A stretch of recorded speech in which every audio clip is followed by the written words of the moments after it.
Upon entering the house, he heard sounds. Sounds he knew well, but did not expect to hear. The reason for his early return home was irrelevant. He was simply home. He opened the door. "John, it's not. Leave it." He took a step forward and Pumper began to back away. John grabbed him by his thinning hair and pulled him back. "I want to destroy you," John said quietly, looking him straight in the eye. "Lift your chin. You can't hit me. I'll sue you. Go to hell. Lift your chin." His tone was calm and even. There was no hint of the anger lurking beneath the surface. "I swear to God I'll sue you. Do you know who I am? You think I care?" Pamper slowly raised his chin, grimacing, thinking he could take it. John grinned and punched him. Several times. "My God, John, what have you done?" Brett. "I have a lot of questions for you, but not now. I have to leave before I do to you what I did to him. I just want you to understand. Go to hell." His voice was soft, quiet, and threatening. John didn't shout when he was angry. His voice became soft, a trick he had learned in business. When he spoke quietly, people had to concentrate to hear him. "John, do you even know who he is?" Her eyes widened and she covered her mouth with her hands. "I'll tell you the same thing I told him. You think I don't care? How could you do that? In our bed? You're a piece of shit. Go to hell, go to hell, go to hell 100 times." John turned and walked down the hall, hearing Maggie beg him to stop and talk to her. "Leave me alone." John left the house, got into his pickup truck, and drove to the nearest liquor store. Grabbing a bottle of bourbon, John parked in the back lot of Walmart and watched the traffic, sipping bourbon straight from the bottle. His phone rang, and he turned off the ringer, glancing at the screen.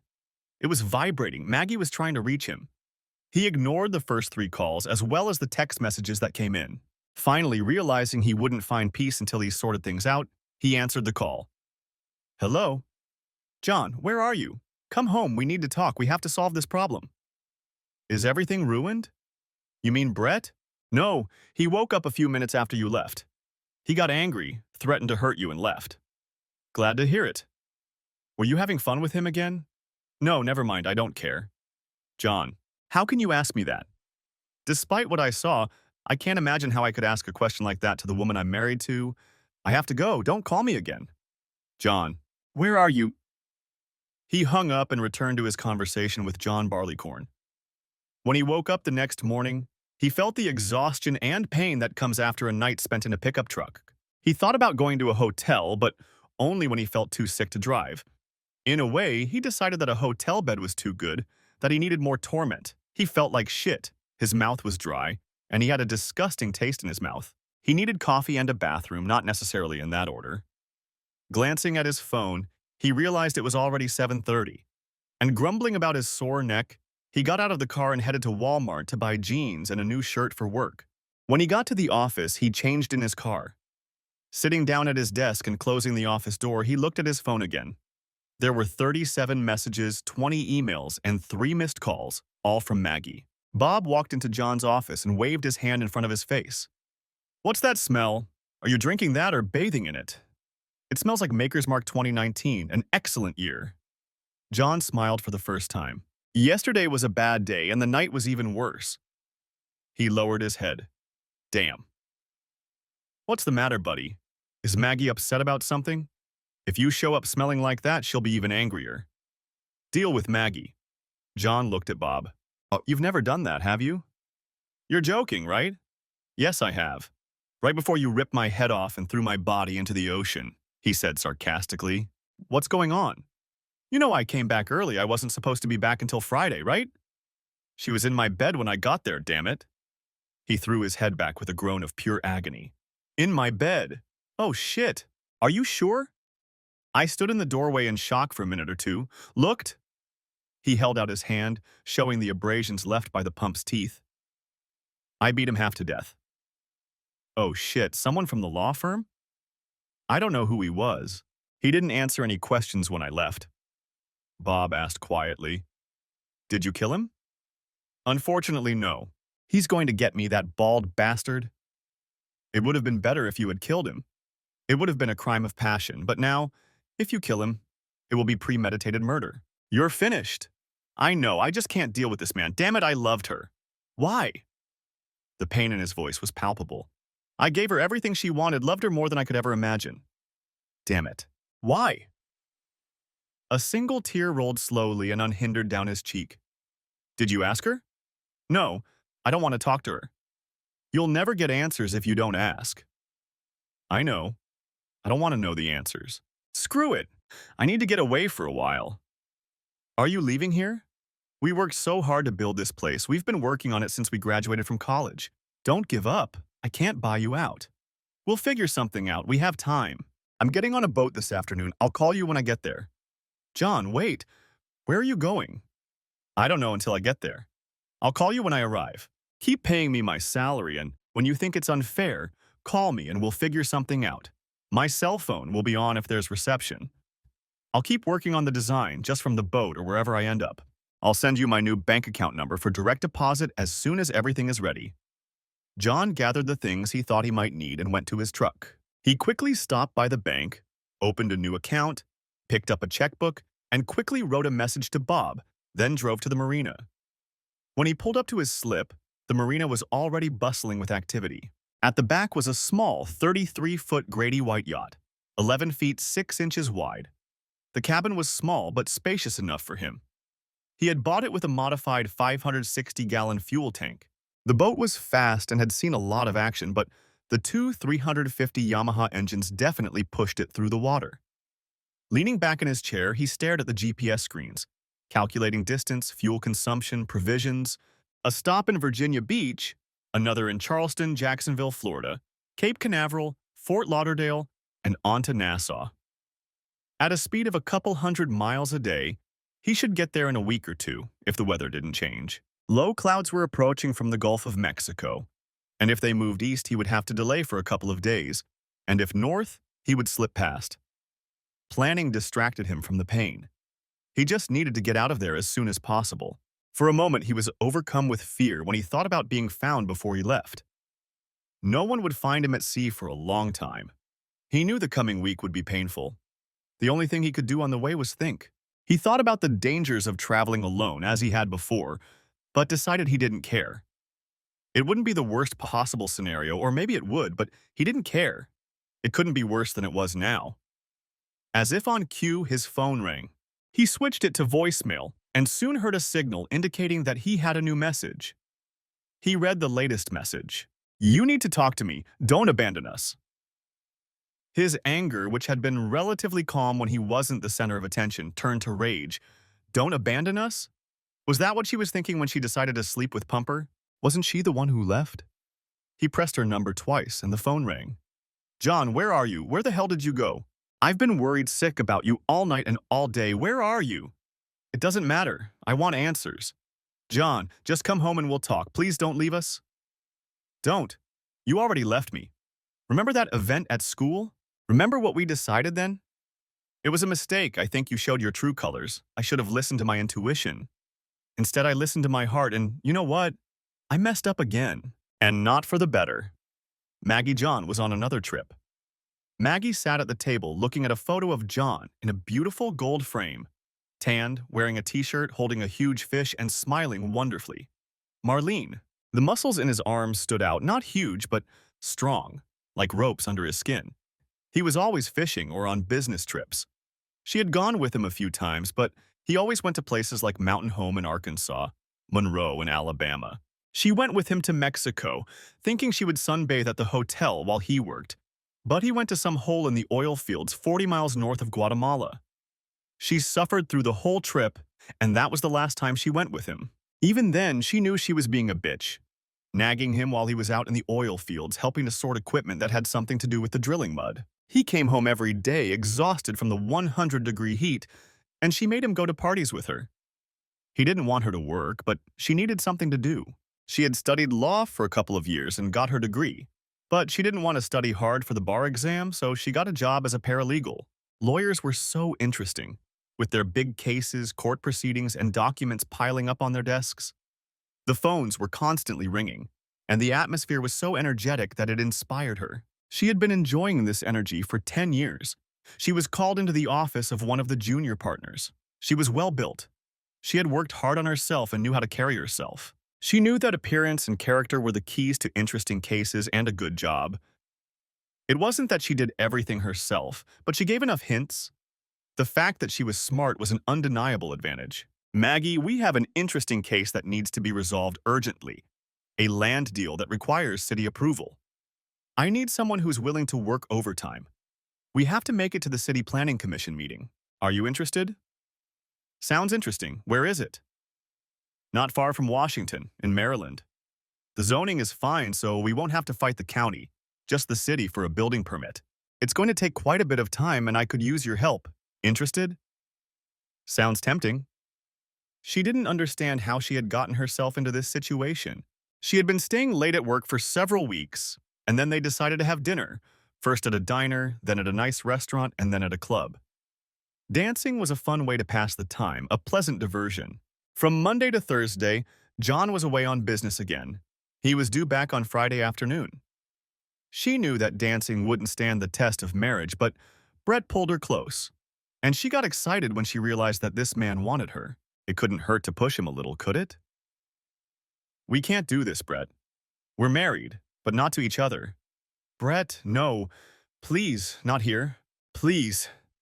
John. He checked the weather. It was calm enough to get to Virginia Beach and from there, far away from here. Rudy's Bay wasn't too bad. If he refueled there, he could make it to Charleston on the next leg and avoid Oregon Bay in North Carolina. After loading up on groceries with a quick stop at the store and taking one last look at his phone, he turned off the engines, untied the ropes, and pulled out of the cove. He looked back at his truck. He liked it, and he felt like he was parting with an old friend. It wasn't the only friendship he mourned. As he left the harbor, he added fuel and gained altitude, setting the autopilot for Chesapeake. Mooring the boat in the guest dock, he took out his cell phone. 54 text messages, 30 emails, and 5 more calls from Maggie, and he decided he needed to figure things out. John, where are you? You have to listen to me. It doesn't mean anything. You're talking about our marriage, of course. It wasn't a question. No, it was just sex. It didn't mean anything. It meant that you're a liar, that I can't trust you and that our marriage is over. Is that all our relationship meant? Nothing? When did this start? John, please come home. Please, we need to talk. I'm not coming home. I'll come to you. Where are you? I've gone where you can't find me. You left town? How? Where did you go? Away. You broke my heart. I can't stand the thought of you.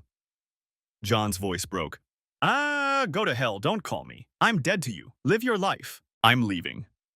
John, please, please talk to me. Please don't go. God, please. Goodbye, Maggie. Have a nice life. Maggie? Let's go somewhere more comfortable, baby. John's gone and Barb isn't waiting for me. Let's get out of here. You know we've been heading in this direction for a long time. Maggie was stunned, but she got up when he pulled her along and followed him to the car. During the short drive to the house she shared with John, she took out her bag and checked her phone.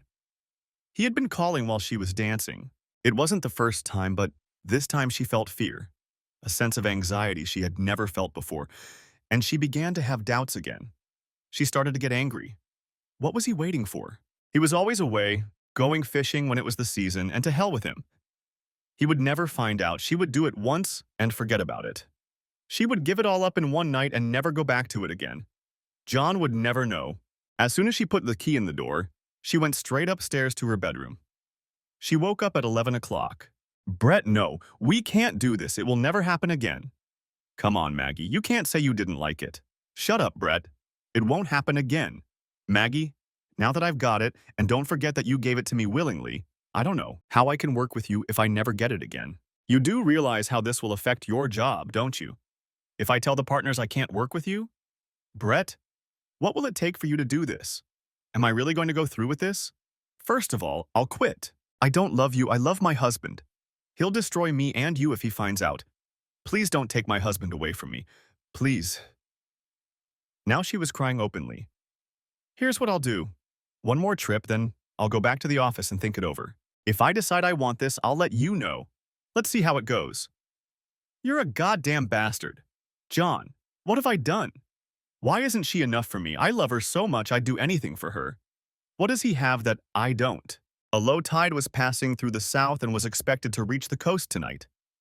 He decided it was better not to risk waiting for the storm to subside in a dead boat with 7-meter waves and other unpleasantries. He jumped off the boat and went to a store where he bought a folding chair with a cushion. The back was engraved with marlin, and he placed it in the cockpit, sat down, and watched the passers-by. Some smiled at him, others just walked by, and some half-jokingly greeted him. He couldn't get the image of the pump man out of his head. The story of his romance with Maggie, the movie he didn't want to watch but started anyway. Images flashed before his eyes like lines from a song he remembered only 2 or 3 of, but which played over and over in his head, threatening to break his heart again. He remembered the first time he saw her laughing in the student center. There was a small bar with food, and she was sitting at one of the tables. She was full of life, almost too thin, in a t-shirt and jeans. The overhead light reflected off her hair, so shiny, so silky, that it caught his attention. Her hair looked like a hologram, changing as the light fell on it from different angles. Beautiful white teeth, crooked enough to know that God had given them to her and that they weren't the work of a dentist. Her blue eyes rested on him, light blue, icy, and John felt a chill when they met his gaze for a moment. Her smile faded when she looked at him, but then blossomed again when she waved at him. He smiled, nodded, blushed, and turned away. He began to gather his things. No way, John, she's not right for you, John thought. To get out, he had to walk past her. He looked at her, and she looked at him. Hi. Hi. Cute and radiant. She's so damn cute, and he's so bland. Damn, not brilliant, but not repulsive either. I hope she remembers me in an hour. Probably happens to her a lot. He knew he would remember her for a long time. A few nights later, he was standing at the door of the fraternity house. People were coming and going, and the keg was full to the brim. Hey, I saw you at Gull's Nest the other day, right? He turned around, looked, and realized it was her. Yeah, I think so. Why didn't you say hi? Yeah, I said hi? Damn, I screwed up, he thought. But you didn't stay to talk to me. Why? I don't know you. I've never seen you before. I didn't think you'd be interested. He didn't want to blush, but he knew she had noticed. You're not very talkative, are you? Not really. You know, you're making this difficult for me. You're very direct, you know, he said, smiling. I know, it's an art. She brushed her hair back with her hand, crouched down, and laughed. John fell in love with that laugh again and decided he would do almost anything to hear it again. She's not for me. It's stupid if I don't leave now. I'll get my heart broken. Well, I guess I should go. I have an exam tomorrow and I need to study for a couple more hours. Wait, what are you studying? Engineering, I have a thermodynamics exam tomorrow. I don't even know what thermodynamics is. I like engineering because it has rules, and rules can lead you to anything in the world. You just need to be creative and maybe apply them a little differently than others to get results. I try to apply rules and trends to life in general. It helps me understand things. I'm not quite sure what you're getting at. She smiled, looking at him expectantly. The thing is, if I look at you from across the room in the middle of the day like I did that time, you get at least a 9. If you smile, 9.5, and if you laugh, a solid 10. I'm a 5, maybe a 6 on a good day. She laughed. The only rule I've been able to come up with in relationships is never date someone who's 1 or 2 levels above you. If the difference is greater, the one who's lower suffers. And I'm one of those people. Come on, you don't believe that, do you? Absolutely. Take us, for example. I adore the ground you walk on, and I'm convinced that the only reason you don't walk on water is because you don't want to get your shoes wet. You'll find that I'm obsessed with things like school or the projects I'm working on. It's not something I can help, it's just who I am. I know that. No?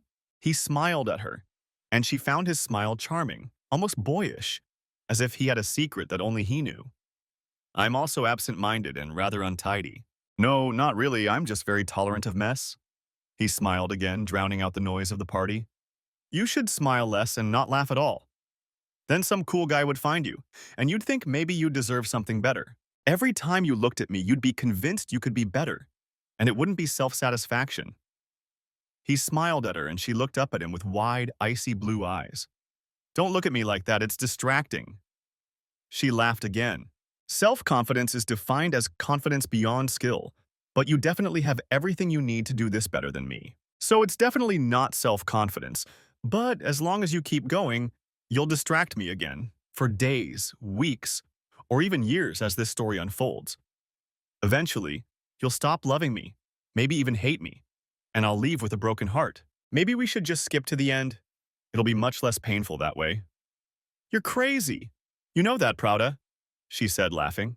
Well, in my imagination, I was just in a relationship with a beautiful woman. We went through all of this, and you never once yelled at me, and we broke up as friends. Anyway, have a nice day. Have a nice life. He pushed himself away from the doorframe and turned to leave. Leaning down, he whispered in her ear, "Goodbye, my love." And he left. She stood there stunned, frozen, watching him make his way through the crowd and out of the building into the darkness. Coming out of her trance, she tried but couldn't make her way through the crowd fast enough to catch up with him. When she rushed out the door and looked both ways, he was nowhere to be seen. 2 days later, he was sitting in the student center reading a textbook when she, a smiling blonde, approached him. "Hi, Mindy, this is my ex. We were very happy in our marriage, but then he lost his confidence and left." "Hi, ex. Hi, Mindy. He doesn't even know your name because you weren't married," Mindy said with a look on her face as if she understood the joke but wasn't sure. "Well, we could have been married. What's your name? If I'm going to pine for a lost love, I should at least know your name." "John." "Maggie."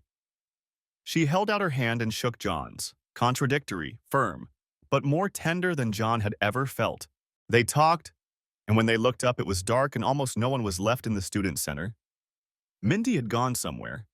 Neither of them noticed. "Thanks for spending time with me, Maggie. Have a good weekend. I'll wait for you somewhere."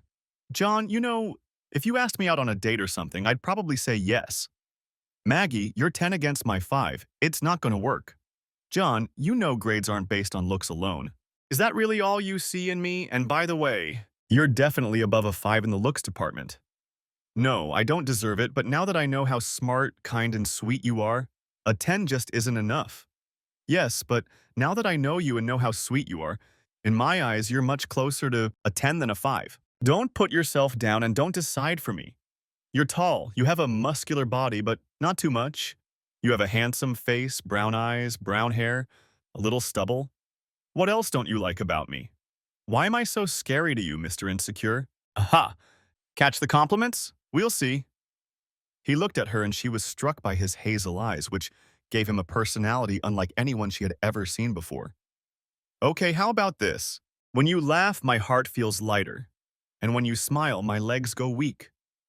When you talk about ethical theory and business, which is probably the most boring topic I can imagine, I find myself holding my breath, hanging on your every word. I've never been with anyone who has captured my attention the way you do. I love it when you laugh.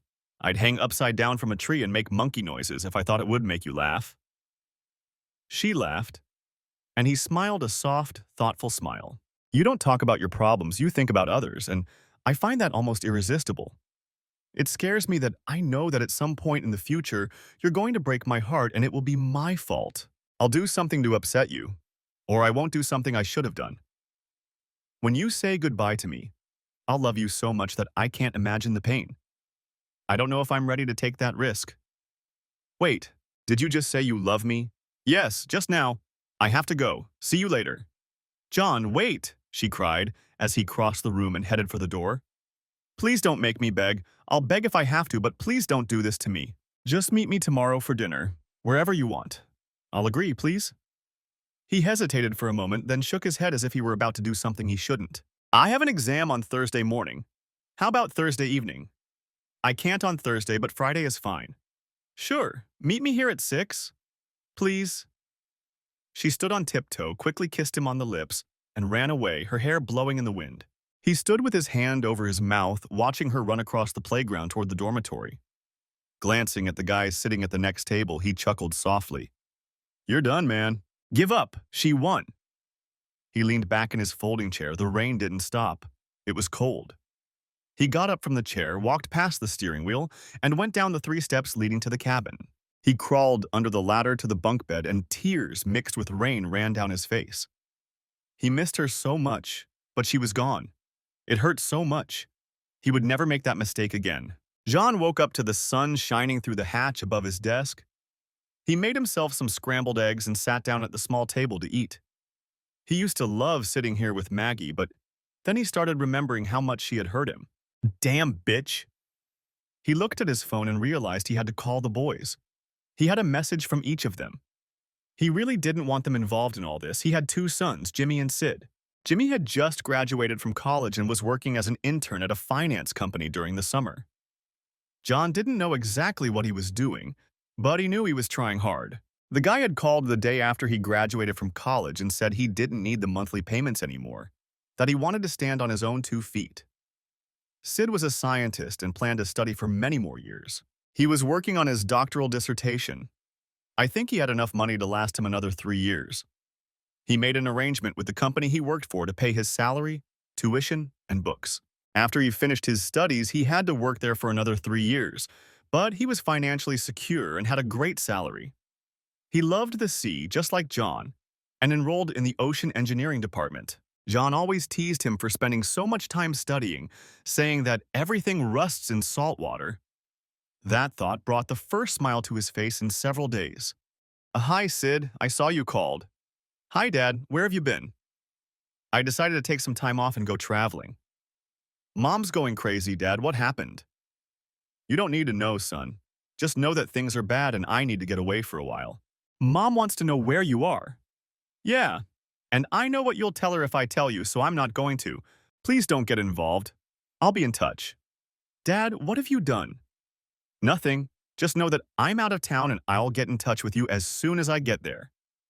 If you need anything that Mom won't give you, call me. I'll be in touch for a few days, so leave a message if I don't answer. You're on a ship, right? Did you go north or south? Yes, I went north or south. I have to run. I'll call you. I love you, Dad. I love you too, Sid. Jimmy's call was predictable. Dad, where the hell are you? What have you done? Mom is hysterical, crying non-stop and doesn't know where you are. She's been calling me every hour since yesterday asking if you called. What have you done? I didn't do anything. Dad, come home. You're acting like a child. Jim, I want you to stay out of this. Don't take sides until you know the whole story. I'm leaving for a while. I'll call you from time to time. If you can't tell me what you've done, then stay out of it. The tone of his voice snapped John out of his reverie, and the anger that had been simmering inside him ever since he saw Pumper bleeding money out of Pamper burst forth. I'll say it again, Jimmy. Don't take sides until you understand what's going on. When you do, then take sides, and everything will work out as it should. Mom said you're on the road and that she thinks you have a girlfriend. I'm on the road for work so she can wear the clothes she wants, live in the house she wants, drive the damn car, and no, I don't have a girlfriend. Never have. Not once. Never. Don't do this, Jimmy. Don't call me Jimmy. My name is Jim. You're acting like Jimmy. You know what? Let's not talk about this right now. I have to run. Damn. He had always been on good terms with both boys, but Jim was a mama's boy, always had been. But he was also the athlete in the family. He surfed, played soccer, hockey, never did anything halfway. John was the driver for hockey away games. He drove Jimmy to North Carolina when it was too cold to surf on the Atlantic coast. He coached the soccer team since Jimmy was Jimmy. He was a mama's boy, but he had a good relationship with John, at least John thought so. But it seemed like things were changing. He knew Sid would be patient and calculating, but Jimmy could quickly turn to the other side. Another weather check between Virginia Beach and Wilmington, North Carolina, showed that today would be a good day for sailing. He had 3 days of calm seas before the next system started to build. In 3 days, he should reach St. Augustine. Then he would rest for a couple of days and head for Palm Beach. It would be a long journey. He pulled in the line, followed the channel across the bay, and found himself back in the open sea. South, definitely south. As soon as he reached the open sea and turned on the autopilot, the movie started playing in his head again. She says you're the best thing that ever happened to her. He crouched down against a low concrete wall in the square. She called and said she needed to talk to him, that it was important. He decided he had nothing to lose. Becky, there was nothing between us. We only had dinner twice, went to the movies once, had a picnic by the river, and went to a barbecue. That's it. We kissed a couple of times, but that's all. John had met Becky at the barbecue. She was another fun blonde, a friend of Maggie's from her women's club. Maggie had given her his phone number. John was sure of it. I know, but She still says it was the best night of her life. She's definitely right for you, you know that. All you have to do is make the first move. Are you kidding me? She made you call me. Are we in school or something? You're going to call her, and then you're going to call me to tell me what she said, and so on and so forth. I'm not playing that game. John, she needs more than Saturdays with you every now and then. Becky, one last question. Why me? I see guys chasing after her. Why me? John, you're nice, good-looking, funny, smart, and judging by her description of your kisses, you're a good kisser. You should open a kissing booth and charge $1 a kiss. You'd be rich. John laughed. I'll call her, we'll talk, but I can't just date her. For me, it has to be a relationship. I don't know why. Maybe my feminine side is coming out. Becky laughed. Please, John, call her. She's sad because she hasn't heard from you in a couple of weeks. You think she knows that a phone is a two-way communication device? She could call me. Becky gave John an angry look. I'll call her. John met Maggie at the door of the women's club. She was sitting on the steps waiting for him when he arrived. Hi, Maggie. Hi, Becky. How are you? Hi, John. She turned to Maggie and brushed her shoulder with a brush as if removing lint. Don't be late, dear. I'll wait for you upstairs. She laughed and ran up the stairs to the large house. John, can we talk? Sure. Here? No, too many eyes and ears if you know what I mean. Let's go for a walk. When they crossed the field separating the fraternity and sorority houses and sat down on a bench, Maggie began, John, do you like me? Do you think I'm pretty? I thought we figured that out during our first conversation, Maggie. Do you want me? Of course, every guy who's seen you wants you. Then I want you too. What's the problem? What am I not seeing? John sat silently as a dark blue Porsche drove by. A young, dark-skinned guy leaned out the window and shouted after them, Hey, sweetheart, baby, come on, baby. Let's go for a ride. John smiled, and she gave the guy the middle finger. That's the problem, Maggie. Every guy who's looked at you wants you. Sooner or later, I won't be able to control myself. I'm old-fashioned. I don't just date. I want a relationship that will lead to something more. I just don't see how we can withstand the pressure of your looks. I want exclusivity. It's just what I need. I don't compete in matters of the heart. It's either right or wrong. It's not a competition. I've seen you on campus with other guys, flirting with other guys. I can't stand it. It's just not for me. John, I'm not interested in other people. When I went to Bogart's to have a drink with the guys last Wednesday, it didn't seem that way to me. I don't know his name, but I know what type he is. You looked very cute holding hands on the table. John, he means nothing to me. It was just a date between friends. We're not in a relationship. Why didn't you warn me he was there? Well, then he's not right for you. John, if you want an exclusive relationship, I can do that. You can? What about when I need to write an article, when I'm working on a project, or worse, when I need to go to work? Can you just wait for me? You'll miss a big party, the event of the season? John, you're the only one I want. I'll break up with the other guys. I can wait for you. They're just friends, not like you. Maggie, you should know that I'm not very good at sharing. I'm not jealous. I don't follow your every move, but once is enough. Once trust is lost, it's gone. Forever. John, I understand I'll never lose your trust, I promise. So we're officially together? John blushed, and Maggie thought it was very cute. Yes, John. Thank you. They walked around campus for a few hours and had lunch at the student center. When they left the house and started to cross the street, Maggie twisted her ankle in a pothole and would have fallen if John hadn't caught her. Damn, that hurts. John carefully set her down and gently removed her sneaker. She didn't look injured, but what could John know? It's not swollen. Can you put weight on it? Let's take you to the emergency room. It's right next to my apartment, not far from here. John picked her up, put his arms around her neck, and carried her. A couple of hours later, after the doctor diagnosed a mild sprain and advised her to stay out of the water, they went outside. She was a little unsteady, so John carried her to his apartment next door. He carried her up the stairs and only put her down to insert the key into the lock. He laid her on the bed. Damn, John thought, returning to the present as the boat bounced on the waves of the raging sea. He looked at the GPS and saw that he was almost east of the bay. He slowed down a little and turned west toward the bay. His eyes struggled to focus through the tears. A terrible thought crossed his mind. I wonder if she felt the same way when she first ended up with Pampers. The pain was almost physical, and his anger flared up again. After refueling the boat, He pulled into the parking lot he had rented for the night, went downstairs, and grabbed a folding chair. He sat down on the deck, placing the bottle of whiskey at his feet. A good drink was the best he could afford. The next day, John was too drunk to go out, so he just lay on the yacht.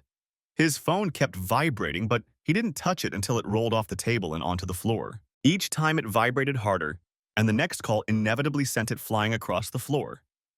It was surprisingly entertaining, like watching an ant walk across the sidewalk. Hello? John, where are you? Why won't you come home so we can talk? She went straight into an argument. She didn't even say hello. That's not my home anymore. I don't live there anymore, and I'm not coming to you. John, please. Don't do this, please. It's not. Don't say that, Maggie. It didn't mean anything. It was just once. I didn't mean to. It just happened. It was just once. It was just one night. All these meaningless excuses and reasons. I hate being cliché. Don't lie to me anymore. I'll ask you one question, and then I'll walk away into the sunset, and you'll never hear from me again. Why? John, please. I love you. Please. Let's just forget about this. Maggie, remember when we first started dating? You had a date. You told me you were breaking up with Tim and you needed to see him one more time. I didn't understand it then. And now I feel differently. It was bad then, but now it's worse. You broke our trust, or at least my trust in you. I gave you a second chance and it took you a while, but you blew it. Now answer my question before I hang up for the last time. Why? John, it's not what you think. It was a mistake. That's the first truth you've told me. It was definitely a mistake. It ended our relationship, our marriage, the happy home our children remember. John's anger grew as quickly as the discomfort in his stomach. Didn't I give you everything you wanted? A house in the country, a car, clothes, jewelry. I thought our life was pretty good. You never complained. And now I find out that wasn't enough. He heard sobbing on the line and continued. It's not you, John. It's me. Go to hell. Why? Maggie, just answer my question. Why? If it's not me, then why? John, just come home. Tell me where you are and I'll come to you, please. Let's just sit down and talk. No, I need to know why. I don't know, John, it just happened. If we don't figure out why, how can we avoid this in the future? It's over. It's over. Goodbye, Maggie. Please understand that this is goodbye, not see you later, not talk to you later, or talk to you soon. Just goodbye. No, John. He heard as he looked at his phone to press the hang-up button. Not pain, not anger, just he would never forget those agonizing days, the first days of their relationship. He should have seen it coming. She told him she was breaking up with the others. God, how many were there? The movie flashed through his mind again. He was sitting in the sun, a glass of water and a cup holder next to him. First, he heard her laughter. She was standing next to Tim, tilting her head back and laughing, holding his hand. Her beautiful smile. He never thought he'd share it with anyone else, but the way she looked at this guy told him that this wasn't just a fling, like she said about the others. John had a choice, stay in the shadows or show himself. Unable to be shy, he stepped out from behind the tree he was standing under. Hi, Maggie. Her look told him everything he needed to know. They had promised to be together. She had confessed her love to him 2 weeks ago. This didn't look like a relationship. John, this is Tim. Nice to meet you. Tim held out his hand. John didn't respond. He almost felt sorry for Tim. He clearly didn't know anything. I'm sure. It was nice to see you, Maggie. John turned and walked away. He wanted to hit her and hurt her, but he couldn't. John, wait. I'm sorry, I don't have time. Maggie stood there, unsure what to do. She was going to break up with Tim, but she hadn't made up her mind yet. She felt her face go pale and fear bubble up in her stomach.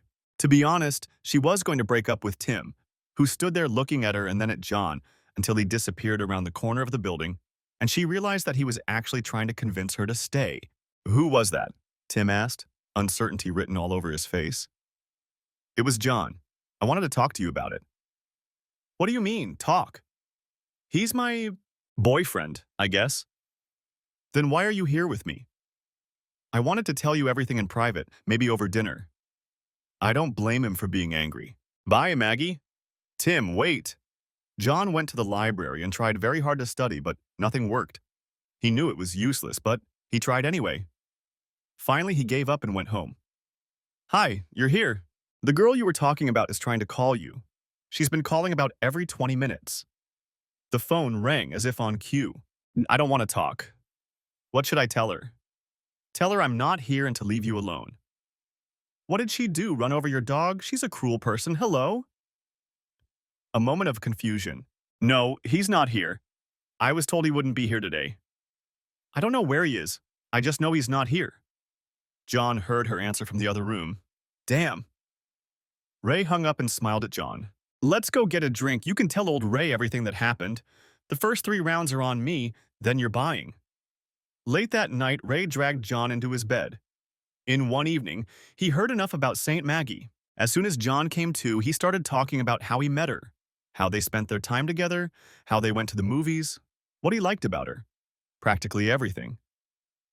And then he started whining until his speech became slurred and his thoughts incoherent. Ray was glad he had finally calmed down.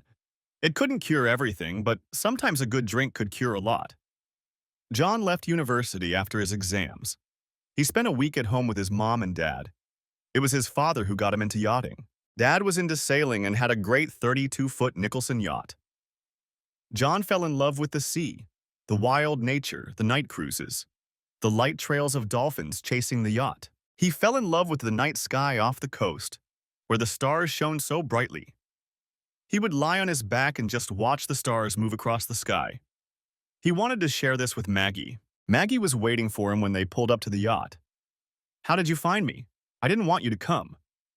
I went looking for you, and when Ray tried to explain that you had left, I saw an envelope addressed to you on the table. I went to your house, but only your mother was there. We spent the whole day together, and I told her what had happened. Finally, she said you would be coming back to shore today. So I went to the nearest marina and waited. She didn't tell me where to find you.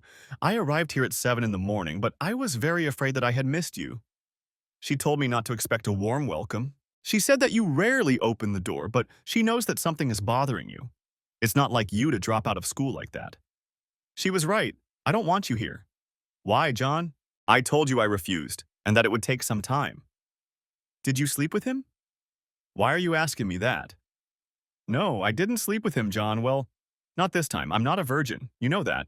We said we were exclusive, and we are because we agreed not to bring other people into it. Tim doesn't seem to understand that. He left me in the bathroom. I haven't seen him since, and I never will, John. He seemed like a smart guy.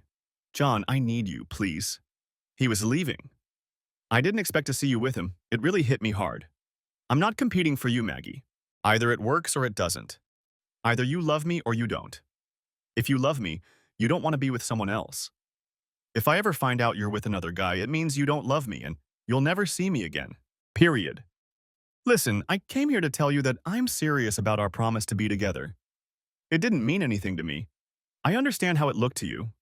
And I'm sorry. It won't happen again. Can we go back to the way we were? Please don't leave me. Don't leave this. Please. Maggie, if you had been honest with me, I wouldn't have minded. I wouldn't have liked you seeing another guy, but I probably would have accepted it. But not knowing and finding out like this, I felt like you were hiding something. Like you weren't being honest with me. I can't put up with that. I just won't. He shook his head and looked down. For the next few minutes, he ran through a list in his head. Would life be better with her or without her? For several weeks, there was a chill between them, but Maggie persisted, and eventually John relented. Their relationship began to develop and grow stronger. The ice in his glass had long since melted, and John took a sip of warm water. Damn it. Why didn't I get the hint? Had she been seeing other men all this time? How long had she been playing with him? Had the last 30 years of marriage been a farce? Was there anything real in it? John wondered. He got up and prepared to go back out to sea. Cleaning up, buying supplies, and sleeping that night were difficult, and the questions kept him awake. The next morning, he was on his way to Georgia, then Florida, and finally out to sea to Nassau. Maggie, oh damn it, what am I going to do? Maggie sobbed, turning to Becky. I lost him. I lost everything. Becky didn't give up. And Maggie, why did you do that? What the hell were you thinking? You threw away a 30-year relationship for some idiot. How are you going to explain this to the boys? I'm not going to explain this to the boys. Oh God, how can I? This triggered another bout of tears. She covered her face with her hands, tears streaming down her cheeks. Have you talked to them? No, not really, since I told them he left. I've been calling them all the time to see if he called. He only called Jimmy once and Sid hasn't said a word. So according to them, John just dumped you. For no reason. Just left. And you don't think they'll wonder if John did something wrong? You're just going to let them think whatever they want. Are you willing to risk ruining their relationship with John and not do anything to prevent it? You don't deserve him. You know that, right? I was so good. I just slipped up, you know? You talk like you slipped on a banana peel and fell on him. You slept with him all night, in John's bed. What were you thinking? Damn it, girl. Do you think John will ever forget walking in and seeing that? Maggie looked at her, and understanding flashed in her eyes. If you had just had a fun with him in the car and gone home alone, and John somehow found out maybe, though I doubt it, but maybe. But no, you brought a guy into John's bed and he found you there the next day. How are you going to explain that? You broke the best guy I ever knew. He was a coach. He gave everything to you and the kids. He worked his ass off. Do you have any idea how many women threw themselves at him? I saw it. He was always polite, gentle, but always firm. No meant no, he wasn't interested. Period. And you rejected that. I have to do something, Becky. I have to let him know I love him. You can try, but I'm not counting on you. If you can get him to talk to you, if you can beg him, crawl before him. Be the most wonderful wife in history and never even think about lying to him again. It'll kill him in an instant. You'll also have to deal with the boys. If they accuse their father, it'll be over. You understand that, don't you? Oh God, I've ruined everything. I've ruined everything. He has to talk to me. He has to. John sat on the floor in the back of the plane, holding a pump in his hand. He was wearing his uniform, shorts, and a torn t-shirt. He always wore a t-shirt with a fish on it. He had gotten very tan during the last week in port. The Caribbean sun was beating down mercilessly. Hi, I'm Sarah. Hi, Sarah. Without looking up, he noticed that there was a retaining ring on the body. If I turn it this way, it might pop out. Then I can open the pump, John thought. What are you doing? Fixing the pump. Why? It's not pumping. Yes, but where is it pumping? What is it doing? It's pumping water into the well. Okay, now I realize I know less than I thought. The sarcasm made John look up. Long blonde hair, slim but not skinny, the sun shining on her back. John couldn't see her eyes, but he could see her smile. He instinctively smiled back. There's a tank where they keep the bait fish, and this pump feeds water into it, drawing it from the ocean. Then the water flows into a drain which returns it to the ocean. This way, the water stays fresh, doesn't overheat, and is oxygenated. The bait stays alive, hence the name Live Well. It was the longest conversation she had had in 3 weeks. That was interesting. What was interesting, Sarah? You explained it the way everyone would want to hear it. Not as if I were stupid, even though I looked stupid asking the question. Thank you. You're welcome. You're not very talkative, are you? Not usually. Can I come on board and take a look? Sarah, can I help you with anything? I'm just trying to figure out how to fix the pump. I wanted to go fishing this morning. Sorry if you don't want to be bothered. My mom and dad thought I'd enjoy sailing here, but it reminds me of bad things. Things I don't want to think about. John looked at her again, and she tensed, apologizing. He saw a flash of hurt on her face, but it disappeared in a second. If you need company, I'm not sure I'm the right person. I'm trying not to think about bad things. Are you here alone? Where's your wife and kids? John flinched, not wanting to lie to her for some reason. My ex stayed home and my kids are grown and live on their own. Did you come here alone? On this boat? Yes, I need to buy a new pump. You can come back later if you want. Can I go with you? Where can I buy a pump like that? Sure, if you want, but I need to stop by the grocery store at the marina office. Will you wait for me? I need to tell my mom where I'm going. Sure. John watched her run along the pier and climb aboard a 60-foot sailboat moored a few bays away. She looked about 20, maybe a little older. A man leaned out of the cabin on the pier and John waved timidly. The man didn't respond. When he could see her face without the glare of the sun, he decided she was about 30. She had small wrinkles at the corners of her eyes and folds at the corners of her mouth. Your parents don't mind you coming with me? Yes, they're just very protective of me. Before we came here, I was going through a rough patch. I'm very sorry to hear that. They walked along the pier in silence, the music of steel drums growing louder as they approached the marina office. There was a tiki bar with a sand floor, and several people were sitting at the bar watching the steel band play. John asked Sarah, "Would you like a drink?" "I'd love to. Are you sure you don't mind? Do you have time?" "Yeah. I haven't talked to anyone in a couple of weeks. It's just me and Down Deep. I've been stuck on this damn ship with my mom and dad for a couple of centuries. It's not exactly what I need right now." "What do you need right now?" "A glass of white wine." John smiled at her. They sat down at a table away from the bar and the noise of the steel band. A light breeze blew, dispelling the stifling summer heat. "So, John, how long have you been here? Tell me about yourself. Let's figure out why they, quoting you, are a couple of centuries old, and why that bothers you so much." "I was going through a difficult divorce and my parents decided I needed to get away. They decided we would come here, rent a boat, and get away from our problems." She laughed, melodically, musically, and sadly all at once. Her teeth were dazzlingly white and her eyes were a soft green. "What's wrong with that? Sounds like they care about you." "It's a difficult divorce and I'm stuck on a boat with two people who have loved each other since they were 18. It reminds me of what I'll never have. I love them, you know? Very, very much. I just wish my dad knew how to sail or had hired a captain who did. I wish. I don't know what I want. I thought I had it all. A good job. 20 years of happy marriage, a house with a white picket fence, a kid doing well in college, and in one night, it all came crashing down. It was over in one night." A tear rolled down her cheek. "I'm sorry I blamed you for everything, John. I'm sorry, I have to go." "Sarah, please don't go. I understand you more than you can imagine." She can't be old enough for this to have happened. She just can't, John thought. "I lived almost 30 years, and it all fell apart in 15 minutes. It was during the day, not at night. But the result was the same. I left and never came back." "Oh, John, I'm so sorry. Are you divorced too?" "No, I didn't go through that." "Did you talk to her? What happened when it happened?" "I talked to her a few times on the way here. Just short conversations, mostly me asking questions. She didn't say much. We'll see. It took me a week and a half to get here, and I've been here almost a week." Sarah leaned back in her chair and looked at John with a sad expression. It was the most caring look John had seen in months. "It's so fresh, John. Do you want to talk about it?"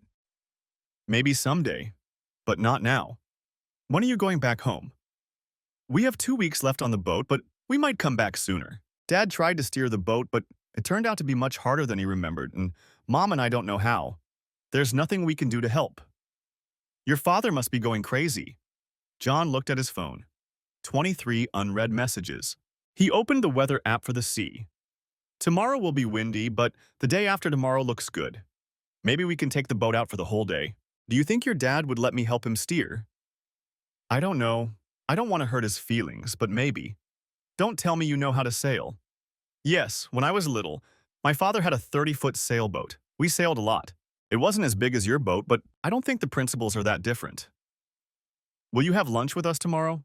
Can you tell your dad? I know it would mean a lot to him." Sarah leaned back in her chair, her eyes intense, looking both excited and afraid that it wasn't true, that it wouldn't work out. "I think we'll work something out. Let's meet here tomorrow at noon." "Oh, John, I'm sorry. I understand what you're going through, and I'm asking you to help my family. It's not fair." "It's okay, Sarah. I don't mind, really." The next day at noon, John climbed the gangway onto the dock and saw Sarah waving at him as he approached the bar. He extended his hand and shook the hand of an elderly man. "Sir, John Baker, nice to meet you. Ben Livingston." The smile never left his face and he looked at John with suspicion. "I take it you sail?" "Yes, sir," John replied, sitting down in the empty seat across from Ben. "When I was younger, my father had a 32-foot Nicholson yacht. In the summer, we didn't play baseball or go camping. We went sailing. He sold the yacht a couple of years ago when he couldn't maintain it himself anymore." "John, this is my mother, Beth Livingston." Beth was a more mature version of Sarah, but just as beautiful and with the same smile. "Hi, John. Thanks for agreeing to meet with us today. Sarah said you know how to sail, and Ben is looking forward to tomorrow's boat trip. We don't want to upset you, but it would be a big help to us." Ben and Beth questioned him with experience. Ben asked technical questions, and Beth inserted difficult questions throughout the conversation. Back at Deep, John realized that they knew much more about him than he was prepared to tell them. All three knew that he had caught his wife with her lover, that it was too early to talk about what he was going to do, knew about his son's origins, that he was hiding from everything here without any plan. They knew he was an engineer who hadn't left the office in almost 3 weeks, and that he was almost ready to face the world again. The plan for tomorrow was set. John lay on the bow of the boat on bags of sails and watched the calm water rushing toward him. A light breeze was blowing, enough to keep the small ocean waves moving.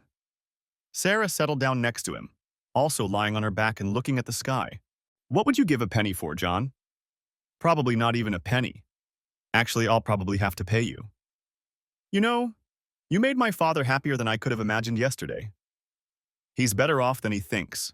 I didn't do anything special, just gave him the confidence to make his own decisions. He's fine." "John, what are you going to do?" "Now I have to pay you." "That's what I was thinking. Looks like my break from business is coming to an end. I need to get in touch with the office. I'm sure I have things to do. I need to sort some things out with the kids, and I need to get in touch with her and start sharing information." "Be ready," Ben shouted from the wheel. "He's in his element, isn't he?" Sarah said as John began to climb out with a rare smile on his face. "It's nice to see. Look at the way your mom looks at him, like he's going to give her milk or something." A shadow flashed across John's eyes. "I thought I had it all figured out. Damn, I'm sorry." John let go of the left rope as the sail began to swing on the turn and pulled the right one as the boat began to heel. He adjusted the Genoa, making sure the light wind was giving maximum pull and the mainsail wasn't flapping. Looking up, he saw that they were heading for the harbor on the leeward side and realized that the day of calm sailing was coming to an end. He leaned back against the bags of sails. "I'm not looking forward to it." "I understand how you feel. I went through that about a year ago. John, whatever happens, I'd like to stay in touch with you." She didn't think John could hear her heart beating, but he could. "I know this isn't the time and that you don't feel the same way I do, but in these few short days, you've reminded me that there are decent people in the world." She blushed, looked up at him, and quickly looked away when he met her gaze. "Decent men? Sarah, if only we had met at a different time." Later, after lowering the sails, John moored the yacht. Making sure the ropes were secure, he leaned over and turned off the diesel engine. "That was fun, Ben. Thanks for a great day. It brought back a lot of good memories." "Thanks, son. Mind going out again this week?" Ben smiled hopefully at John, his silver hair blowing in the wind, his cheeks flushed from the sun. He looked like a truly happy man. "I'd love to, but I need to check my schedule. Can I call you back?" "Sure. Just let me know when you want to go out. I know Sarah will love it." "I'd love to, sir. Have you cleaned and washed everything, or do you need help washing the boat?" "I think the women are already on it, but thanks." Ben smiled and waved to Sarah and Beth to wash the deck with soapy water. "I'll be off then. Have a good evening."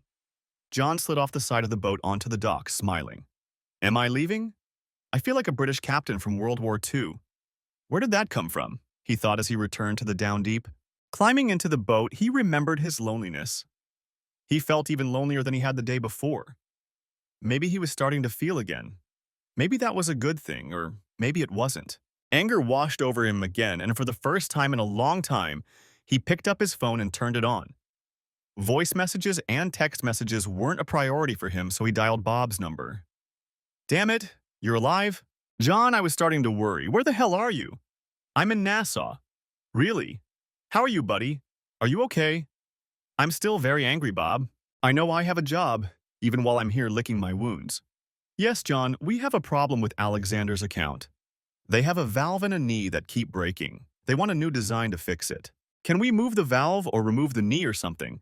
Damn, do you have time to figure it out? Email me a plan, Bob, and I'll take a look. I'll send you something by the end of the day tomorrow." "If you do, I won't be so worried about your direct transfer tomorrow." "Yeah, about the direct transfer, give me a day or two. I need to get everything sorted out and the investments in order. By the way, she calls every day and asks if you've called. Can I tell her we talked?" "If you don't tell her where I am, you can say we talked. If you talk to her, tell her I won't talk to her until she tells me why." "I already told her that, but I don't think it will hurt if she hears it from someone else." John, how can I get in touch with you? I've called your cell phone several times with questions, but I keep getting your voicemail. I haven't turned it on. I'll call you every day at 3 o'clock unless I'm fishing. If I'm not there, I'll call you when I get back. John and Bob spent over an hour discussing various projects, from equipment startup to maintenance. They discussed the usual day-to-day business and personnel issues. It was a normal conversation, and its normality struck John only after he hung up. Dad, where the hell are you? This isn't funny anymore. Mom is furious. She's been calling me every day asking if you called. Jim is calling too. Where are you and what the hell happened? Sid asks. Sid, I really don't want to go into details. Things got really bad and I don't see how we're going to get out of this.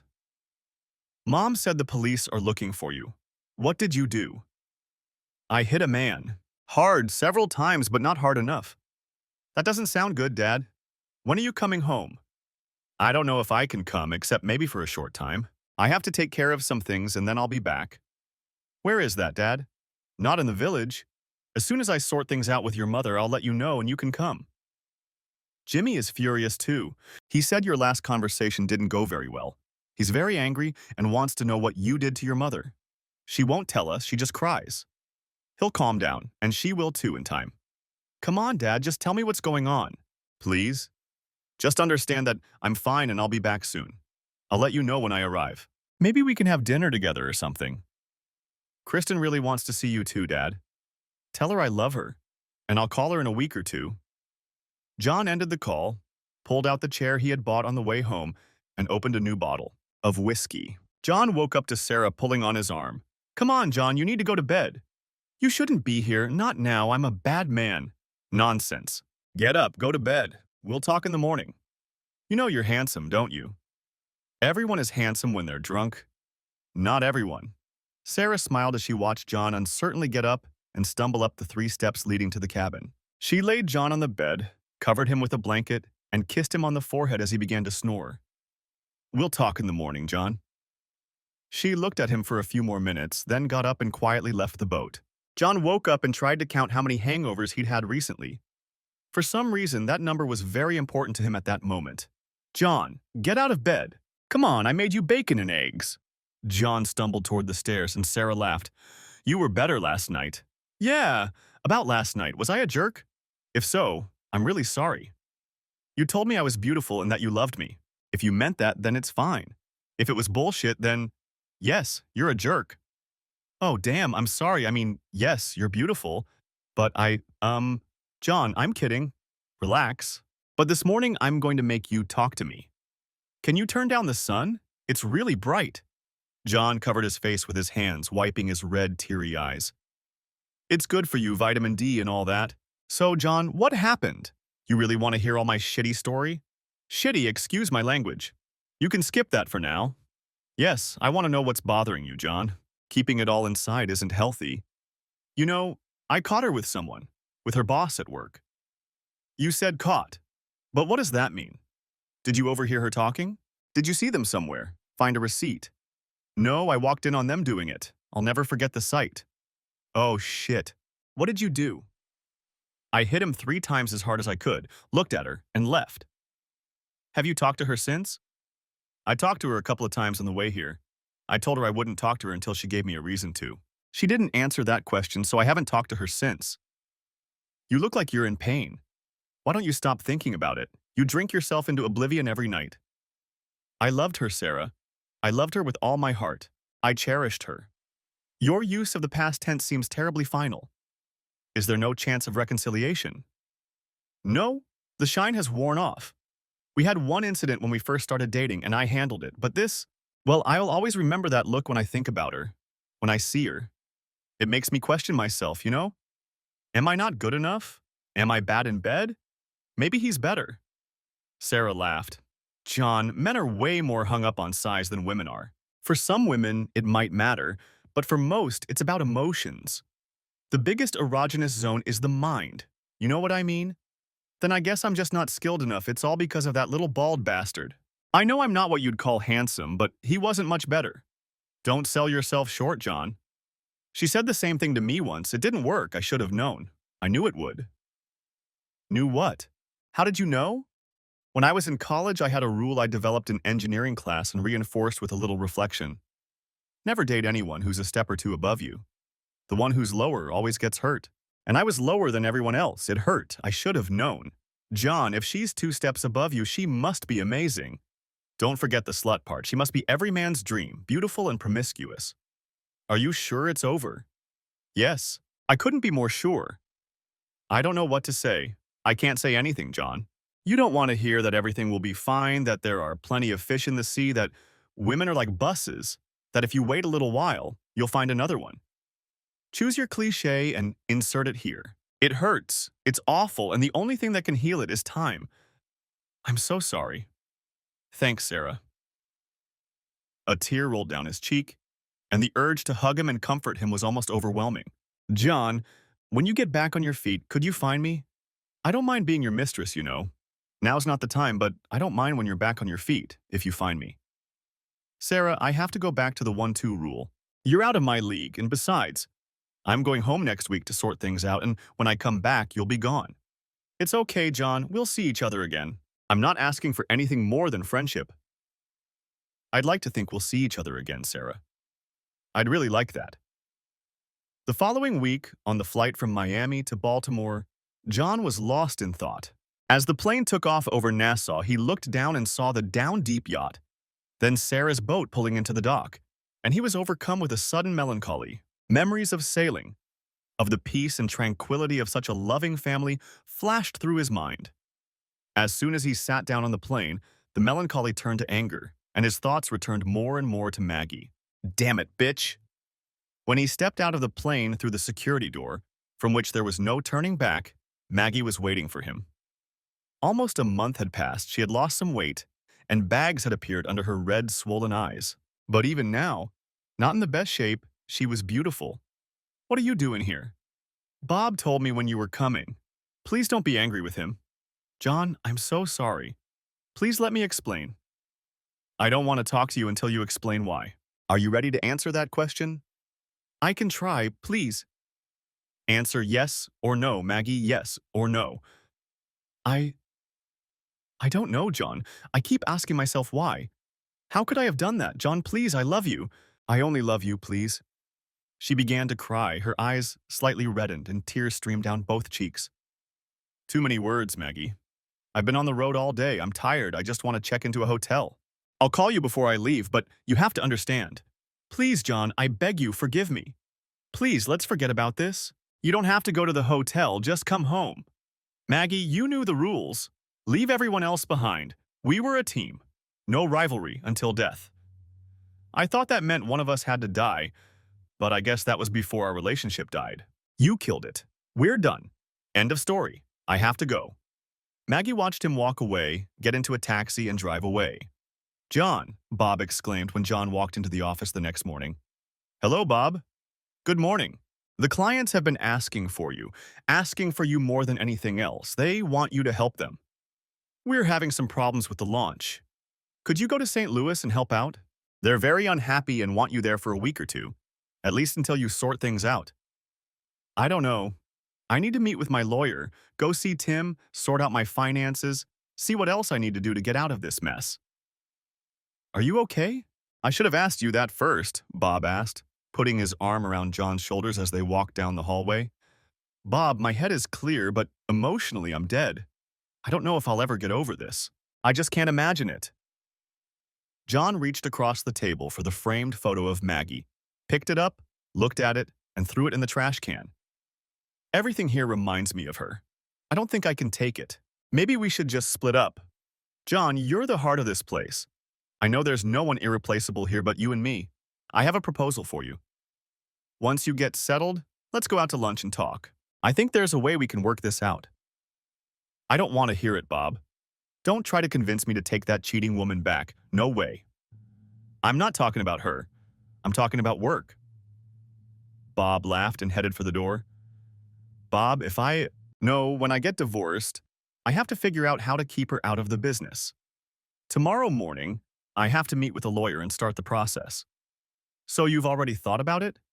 Yes. I think I'll go to the police and turn myself in. You'll fire me for misconduct, And in a month or two, when the divorce is final, I'll be back as a consultant.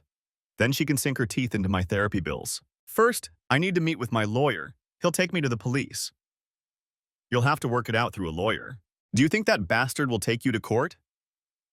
I hope it gives us a reason to make a new agreement between us, but I'll sue him for alienation, systematic failure to fulfill his obligations, moral damage, and whatever else Tim can come up with. And I'll get him to drop the charges. We can figure out how to work things out when it's all over. You know I hate this, right? We built this house together. And I had a lot of fun. Everything will be fine, everything will go back to normal faster than you think, well, at least the new normal. Okay, I have to go. John, how's it going? Tim smiled as he walked across the room with his hand outstretched. Things are better, Tim. It's personal, family, criminal, and business law. I don't know who to turn to. I was hoping you could help me. John, what's going on? A month ago, I caught Maggie having an affair with her boss. Oh, shit, where? How? I caught her with him in my bed. Oh, shit, what did you do? I beat him half to death, then left the country. I sailed to Nassau. I stayed there for about a month and came back yesterday. Does she know you're back? Yes, she met me at the airport. I have a few questions. I want a divorce. Please prepare the papers and give them to her. Or tell her who to contact to prepare the papers and give them to her. I'll also have to deal with the police. This is Brett, her boss from Dewey Scrummenhow. It seems I'm wanted on assault charges. Let me make a couple of calls. Can you wait outside? Before you call, you should know that I want to use this. I think we can get him to back off if we threaten to go to court, but I'll be fired for misconduct, and she won't get my half. I didn't think to take a picture, so I have no proof other than what I saw. He said, she said. I don't know if she can be charged with adultery, and I don't know if it would do any good if she were. Okay, let's call Mary and George so we can present a united front against all this. I don't know how I can afford that. How much will it cost? John, don't worry about that now. We'll figure something out. That's life. Everything is uncertain. I hate it. No charges had been filed yet, and being charged was one of the most humiliating experiences John had ever had to go through. When he appeared before the magistrate, it was via video link. George stood next to him on the platform, and in front of him was a screen showing the magistrate. So, Mr. Baker, it says here that you assaulted Mr. Brett Gunaris. Brett Gunaris, striking him several times in the head and face. How do you plead? Guilty, Your Honor, but I didn't hit him on the head, only on the face, 3 times. Even on video, the judge was an attractive woman. Her face was slightly angular, her eyes bright, her expression intelligent. Do you admit that you hit this man? Please tell me if there are any mitigating circumstances. Yes, Mom, there are, George replied. Oh, please, Mr. Baker, enlighten me. I don't mean to be disrespectful, Mom, but they were in the process of… George interrupted him. At the time of the crime, Your Honor. Thanks, George. Yes, Mom. They were in a phlegmatic position, I think. John smiled. What do you mean by, I think? If it means they were doing it in my bed in my house, then yes. A smile appeared on the judge's face. And you decided to hit him? Yes, Mom, 3 times. My hand hurt, so I didn't think it was necessary to hit him a 4th time. The state appreciates your restraint, Mr. Baker. You will be in my courtroom. I will find out in 2 weeks. Is that acceptable to you, Mr. Hands? Yes, Your Honor, George replied. Mr. Baker, you are mistaken. Mr. Gunaris is running for State Attorney General. As I understand it, he is very unhappy about the expenses incurred for emergency medical care and dental treatment required to repair the damage you caused. If he is unhappy, so is the district attorney. Be prepared. She smiled at John. Thanks, Mom. We'll be ready, George replied for him. Oh, and Mr. Baker, please don't hit anyone else. Yes, Mom. You are released on your own recognizance. Do not leave the state. Mr. Hands, you are responsible for ensuring that your client appears in court at the appointed time. You are free to go. Yes, ma'am, he will. As George and John left the podium, the judge heard George whisper quietly to John. My God, she smiled. I've never seen her smile before. I thought she was nice, George. She's never been called cute before, John, and I mean never. More like a hanged Harriet. This will be interesting.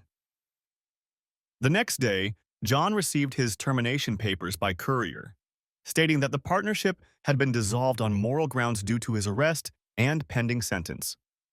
He took the letter to Tim's office and threw it away. Now all he could do was wait. The yacht was still in Nassau. He was not allowed to leave the state, and he was unemployed. He drove to the bay in a rented car, sat on the shore, and watched the water rise and fall until it was so dark that the water was no longer visible. The next day at 11 a.m., as he sat in his hotel room, the phone rang. "Hello? John? John, please don't do this. Please. Maggie, I told you I didn't want to talk to you until you gave me a reason. John, I didn't want it to turn out like this. It just happened. We were working, then we went out for a drink, then we went dancing, and here we are. Maggie, do you understand how much this hurts? You ripped my heart out of my chest. The only person I could trust, the only person I could talk to about anything, proud or ashamed, the person who never judged me. I thought we were going to grow old together, play with our grandchildren. Damn it!" John slammed his hand on the table in the hotel room. "John, please let me explain. Let me show you that I love you. Please. Let's meet. Let's talk. Please." "You explain. Okay, once, then you sign the papers and we can move on.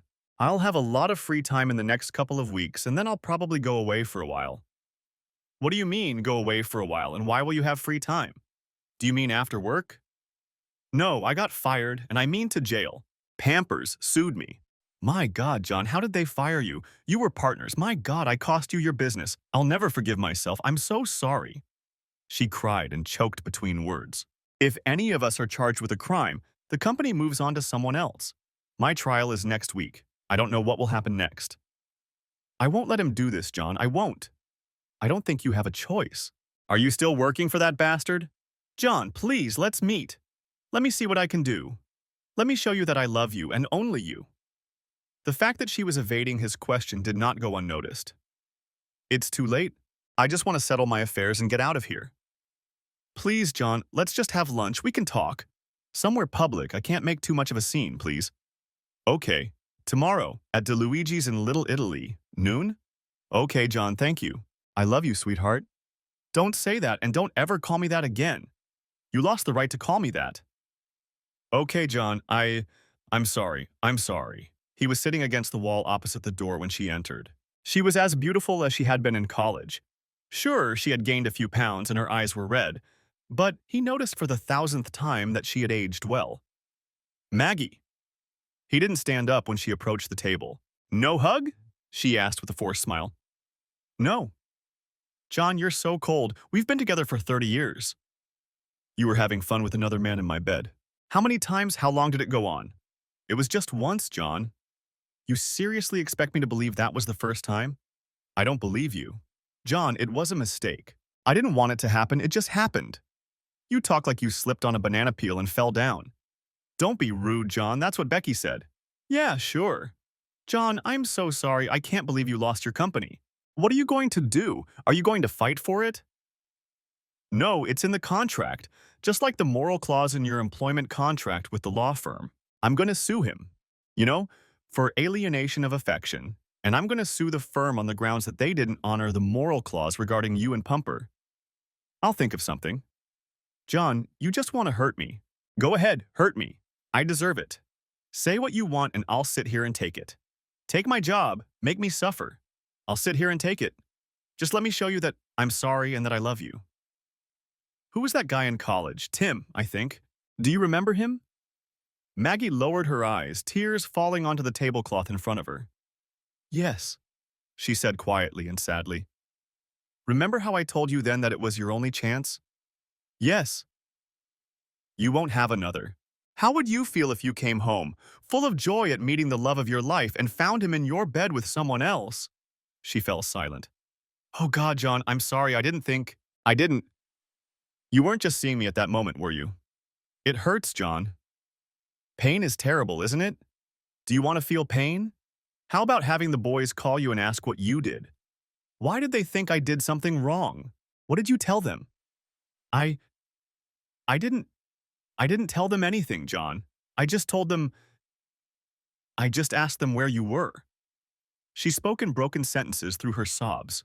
"You have to take responsibility for your actions. Until you do, nothing will change. I don't know if I'll ever get over this. I don't know if the pain will ever go away. I know I'll never be able to trust you again. I can't. I told you this would happen back in college. It's your 10 against my 5. I've had enough. If I'm not in jail in the next 2 weeks, I'm out of here. Where did you go, John? I know it was on the boat. I went down there to look for you. I found your car and drove it home. It's in the driveway. Give it to one of the guys. Give it to Sid. He didn't accuse me of anything. I don't know what will happen to Jimmy. He said you think I have a girlfriend. Maggie's face turned pale. Oh, God, no. Tears flowed uncontrollably down her cheeks. I'm so sorry for what I've done. You've destroyed this family. I don't know. And don't tell me, because I'll think it's the worst thing you've ever told me, because I don't believe you anymore. John, please believe me. Please. It was just once. We came home from the bar and it happened. It was the only time. You slept with him, in my bed. That's the most vulnerable thing you can do to another man. In my bed. Anger began to overwhelm him again. Yes, John. I'm so sorry. I can't deal with this. I'm leaving. Don't call me. Don't text me. Deal with the boys yourself. If they call me, I'll know you took responsibility. I'll let you know if I don't make it out of jail. If I end up in jail, you won't be the only one I call. John stood up, threw a couple of 20s on the table, and left. Maggie reached out to him, touching his hand as he passed. When he pushed her hand away, she dropped her head on the table. Mr. Baker, said the judge, I see that you have taken responsibility for your actions. I see that you were a little hasty, but otherwise you have not broken the law. She looked through the documents on her desk, a wooden platform made of light-colored polished wood that John couldn't identify. It wasn't oak or pine. She looked up at him standing in front of her. Do you have any statements? Anything you'd like to say that might affect your punishment? Well, Your Honor, I'm sorry that my actions have brought us all here. I'm sorry I've taken up your time. I'd like to say that I won't do it again, but I can't promise that. If I caught my wife, he looked at George, in a compromising position? The judge smiled when George whispered to him, Flagrante delicto. Yes, that's right, flagrante delicto. I would be inclined to hit him again. I promise I'll try to control myself. Mr. Baker, do you have a job? Yes, Your Honor, but I was fired because of a code of ethics. I shouldn't have been arrested. I'd like to go back, but it depends on what happens today. All right, Miss Baker. The court finds that we have before us a law-abiding citizen who made a wrong decision under severe stress. I will consider this case as a PBJ, Miss Baker. You know what that means? I'm sorry, Your Honor, I don't know. It means that I am not finding you guilty, but I am not finding you innocent either. I am placing you on probation pending sentencing. This will remain on your record for 5 years, and you will be on probation without supervision for 5 years. If you commit another crime within the next 5 years, you will serve the sentence corresponding to your future crime, but you will also be sentenced for this crime, most likely between 5 and 10 years. In essence, it's double punishment or nothing. What do you think, Mr. Baker? Will you be able to behave yourself? Yes, Mom, Your Honor. It will help me stay out of trouble if I ever find myself in that situation again. Your lawyer will give you the documents to sign. You are free to go. Thanks, Mom. John turned to leave, glanced back at the judge, who smiled at him, and walked out of the courtroom. Lawyers John and Bob sat down at the table. I can't believe it, John. I've never seen her let someone off so easily. I've never seen PBJ charged with assault. This is your first time here. How will this affect our plan? How am I going to protect the business from Maggie? John, we can just take a chance. Just go back to work. If you don't, we may not have a business to protect, Bob said. I'll keep working for the business. Tim, what if I go back to Bob as a regular employee instead of a partner? We'll run the business, and when this is over, Bob can promote me to partner, and we'll work like we did before. I think that could work, John. Let me look at the partnership agreements and see what the provisions are. PBJ didn't convict you of a crime, but I'm not sure you'll remain a partner. We have to play by the rules. Did she sign the papers? No, not yet. Bob, I'm going back to Nassau. I'll work remotely and figure out how to get her to sign the papers. I'll probably fly to St. Louis next week or the week after. Are you sure, John, that there's no way back? No, I've had enough. I just want to leave. I want to move on.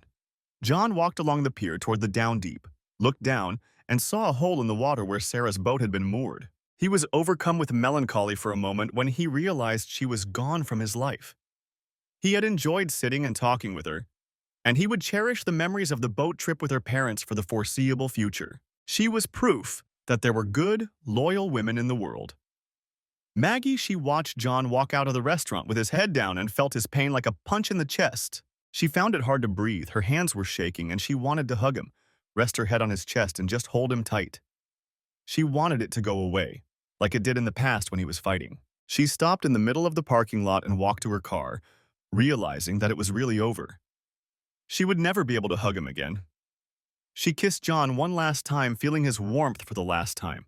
Tears streamed down from under her sunglasses. "Mom, are you serious? Are you kidding?" Jimmy asked. "Did they catch you doing it? In Dad's bed?"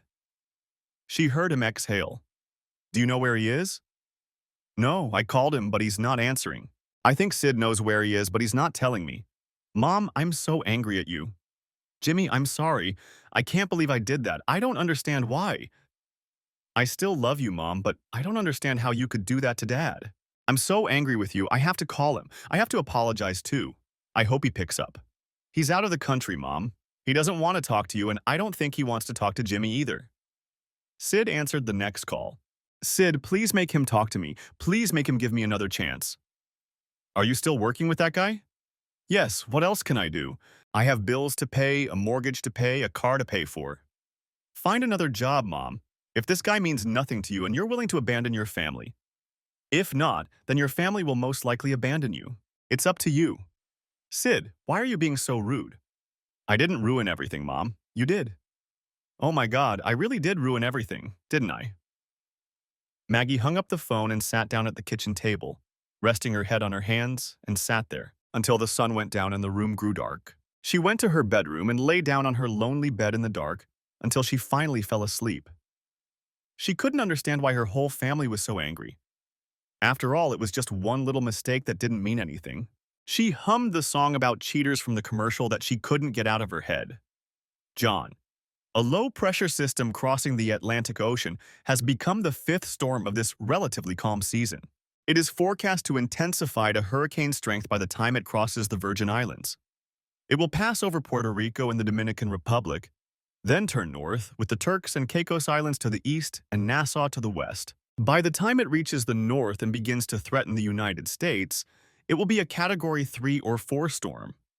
It looks like it will be over the Carolinas by the end of the week. Any shift in direction will affect the Turks and Caicos Islands or Nassau. Residents in these areas are asked to seek shelter from winds of up to 140 miles per hour and storm surges of 4 to 7 feet. John had 2 days to prepare for the hurricane. He planned how to moor down deep and began surveying the marina, watching the other boats. More spots than usual were empty, and John assumed their owners had decided to return their boats to the U.S. for storage. The remaining boats could be a problem. He grabbed the spare ropes that were on board down deep and began tying up the boats. He had to struggle to achieve two opposing goals. The ropes had to prevent the boats from colliding with the dock, but at the same time be loose enough to withstand the pressure of the storm. He was met at the dock by marina workers. "Hey man, how's it going?" "Yeah, I'm here trying to secure the boats before the storm. I need more rope, a lot more, and I could use a hand." "Why do you need a hand?" "I want to stretch a rope from my boat to the other side so it doesn't get caught on the dock. I also want to stretch a line to those boats so they don't get caught on the dock." "Give me some more rope. I'll be right back." "Hey kid, what's your name?" "My name is John. What's yours?" "Jose, I think that's Spanish for John, right?" He smiled at John, and John smiled back, mild. "I think you're right." They shook hands, and Jose ran off, bringing back 5 more men when he returned with a wheelbarrow full of ropes, old and new, with the tags still on them. "We spent a day and a half tying up the boats. The sky was blue and clear. There was no wind, but the sound of the waves could be heard from the shore." "Sir John, where will you live during the storm?" "I don't know, Jose. I hope in the nearest concrete building. I was going to look for a room in one of the resort hotels." "You'll stay with us, with my family. It's safe here. We've been through many hurricanes and never suffered any damage. The house isn't big or luxurious, but it's quite decent. You'll see. Will you stay with us?" "Jose, thank you, but I don't want to inconvenience you and your family, although I really appreciate your offer." "Inconvenience? What do you mean, Mr. John?" "John? Disturb, annoy, get in the way." "Ah, I see." Jose smiled, revealing crooked teeth. "You won't get in our way. You'll stay with us." He nodded, and the matter was settled. We're leaving. Get in the house ready. John entered Jose's house, which was little more than a shack made of cinder blocks with a tin roof, but to get there, he had to climb a hill. This reassured John. Inside, it was dark, but clean and tidy. The house was a rectangular structure with a large room that took up the entire width of the house. It was separated from the rest of the house by a beaded curtain. John heard a woman's voice from behind the curtain. "Que well?" From the tone of her voice, John could tell that whoever she was angry. Jose rolled his eyes and walked through the curtain, leaving John standing there uncertainly. He heard a conversation in an unfamiliar language. At first it was loud, then it died down, and Jose came out from behind the curtain, followed by a beautiful Latina woman in her 30s. She had long dark hair, a curvy figure, and she glided across the floor rather than walked. She held out her hand and John shook it. Her skin was soft, but her fingers were calloused. "You're Jose's new friend, right?" she asked with a strong Spanish accent and broken English. "Yes, ma'am. I came—" He glanced at the windows.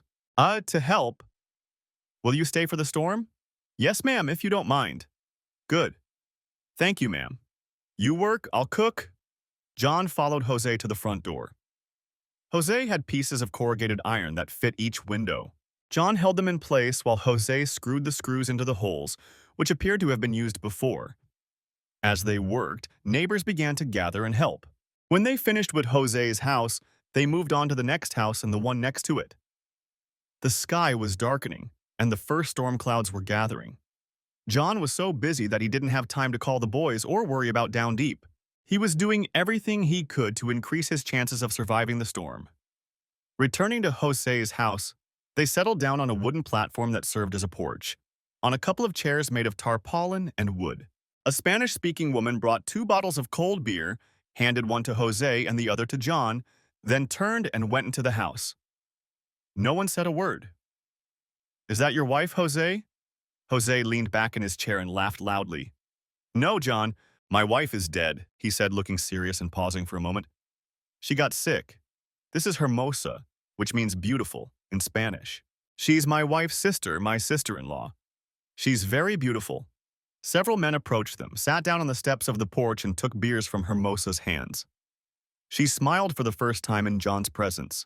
It was a beautiful smile, her teeth white and even, with only slight wrinkles at the corners of her eyes. John sat down and listened to the men's conversation, understanding only a few phrases. He looked up at the sky and at the few clouds approaching the island. He could have sworn he saw a curve, and the wind began to pick up stronger than the light breeze he was used to, and he realized that a storm was fast approaching. He thought about Down Deep and realized that he had done everything he could to protect the yacht, the boats in the marina, and the houses in the area. Focusing on the group, he saw that it had grown even larger as darkness fell. When the rain began, all the men stood up and shook John's hand, thanking him. He guessed that they were saying "de nada," but he didn't know what it meant. One of the men lingered while the others tidied themselves up and was the last to approach John before leaving. "Thank you, Senor John, for helping us today.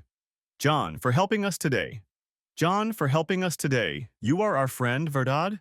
He smiled and shook John's hand. "Yes, we are friends. You're welcome, Senor." John smiled and bowed slightly.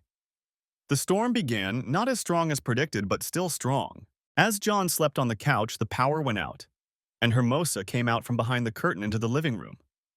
The wind was howling and John could barely hear her. She pointed to the couch and John got up and walked over to it. He smiled at her as she sat down.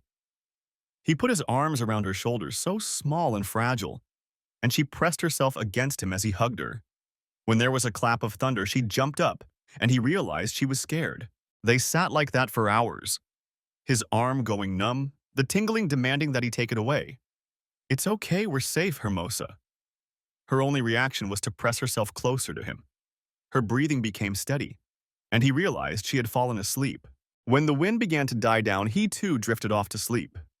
He woke up when she jumped up and got up almost as quickly. She looked at him with an expression that was hard to read. Part anger, part kindness, part shyness. Her straight hair was tousled and hung over one eye. She was stunningly beautiful. Jose came out from behind the curtain, looked at them both, shrugged, and said, "¿Qué pasa aquí?" She launched into a long tirade that he desperately wanted to understand. She gestured animatedly, but he didn't understand a word. He turned to Jose for clarification. She said you helped her through the storm. She was scared, and you hugged her. She also said you acted like a real gentleman, but I'm not sure if she's happy about that or angry. Women are impossible to understand, aren't they? I don't understand them, that's for sure, Jose. Are you ready to go to the dock? I need to check down deep. Hermosa left the room. I think she's making breakfast. Are you hungry, Mr. John? Shall we sit on the porch? John and Jose carried 2 chairs out to the porch, set them up, and sat down. John watched as the neighborhood came to life. Fallen branches were cleared from the sidewalk and tidied up in front of the doors. Hermosa brought them each a plate of scrambled eggs with spicy salsa and small pieces of seasoned beef. It was the most delicious dish John had ever tasted. John and Jose pulled the fallen palm branches out of Jose's old pickup truck and got ready to leave. John reached out to shake Hermosa's hand, but she grabbed his hand, pressed it against hers, and leaned her head against his chest for a moment. With a strong Spanish accent, she said, "Thank you." John bowed his head, got into the car, and pressed himself against her. The ride went quickly, with Jose swerving sharply from side to side to avoid fallen branches and debris from houses lying in the street. When they reached the marina, one boat was flooded and another was parked, but the Down Deep had weathered the storm well, as had the other boats. Jose's crew slowly made their way to the site and began working to secure the boat in its slip. Jose looked at John and said, "Thank you, senor, for your help in preparing. We did a good job. I expected worse." "Jose, what are we going to do about the sunken boat?" "We? Are you going to help?" "Of course, Jose. Do you have airbags? Slings? A compressor?" "We'll see, amigo." In the shed, they found everything John thought they might need. John picked out 4 medium-sized bags and looked at the compressor. He was clearly unsure. "It looks terrible, amigo, but it works. You'll see." John helped secure the airbags and climbed into the water to thread the straps under the sunken boat. He asked Jose to start the compressor and coughed when the old gasoline engine roared to life, spewing a cloud of blue smoke that grew larger as it worked. The airbags lifted the boat so that the keels were just above the water, and the upper deck of the 40-foot sailboat was level. Jose found the gasoline pump, and they sat in friendly silence, watching the water level in the boat slowly drop as the boat rose out of the water. They pulled out the dinghy and together removed the extra ropes they had secured before the storm. By evening, the marina was in very good shape. "Senior John, thank you." John held out his hand, and Jose pulled him toward him for a hug. "Will you come with me?" he asked, raising his eyebrows questioningly. "Thank you, Jose, but I'll stay on the deep. Please tell Hermos thank you for everything." John started the generator on the deep and charged his phone. As soon as it was charged enough to turn on, it started ringing. He had several messages from Sid, 2 from Jimmy, and 1 from Maggie. There was also a message from an unknown number. "John, I know you weren't expecting to hear from me, but I heard about the storm and wanted to make sure you and Down Deep were okay. I'd love to hear from you. Sarah." After reassuring Sid that he was fine, he called Jim. "Hey, I saw you called." "Yes, Dad, Sid told me where you were. He was very worried about you." "Dad, I'm so sorry. Mom told me what happened. I'm sorry I blamed you." "It's all right, Jim. I asked you not to take sides until you knew the whole story." "I know, Dad. Can you forgive her? For the sake of the family?" "Jim, I can't. She's undermining my trust. I won't be able to do my job. I'll have to go on business trips and wonder who she's with every time. I really want to, but I just can't." Maggie. "Oh my God, Becky, he's out there in the boat. I hope he's okay." Maggie, "I'm sure he's fine. He knows how to stay out of trouble. If anyone can handle this, it's John. What are you going to do with him?" There was a knock at the door, and Maggie opened it. "Are you Margaret Baker?" "Yes." "Can I see your ID?" "Oh my God, am I being served divorce papers?" "Becky, he's really doing it. He's divorcing me." "You've been served, Mom. I'm so sorry." Tears streamed down her cheeks as Maggie took the envelope and tore it open. She sank to the sofa, whispering, "No, no, no. God, please, no, I lost him. I'm so sorry. It was just once. It didn't mean anything." "Maggie, I'm so sorry, but it meant a lot to John." 2 days after the storm, John sat on the deck in the bright sunlight with the parts of the pump in his hands. "What are you doing?" "Fixing the pump." Is that the pump for the live fish? John looked up and saw Sarah standing there in a pink and white striped shirt. Sarah, what are you doing here? He stood up and walked over to the side of the boat next to her on the dock. I heard you had a storm. I sent you a message, but I didn't get a reply. Can I come on board? Of course, sorry. I'll get you a chair. Where are you staying? I'm so glad to see you.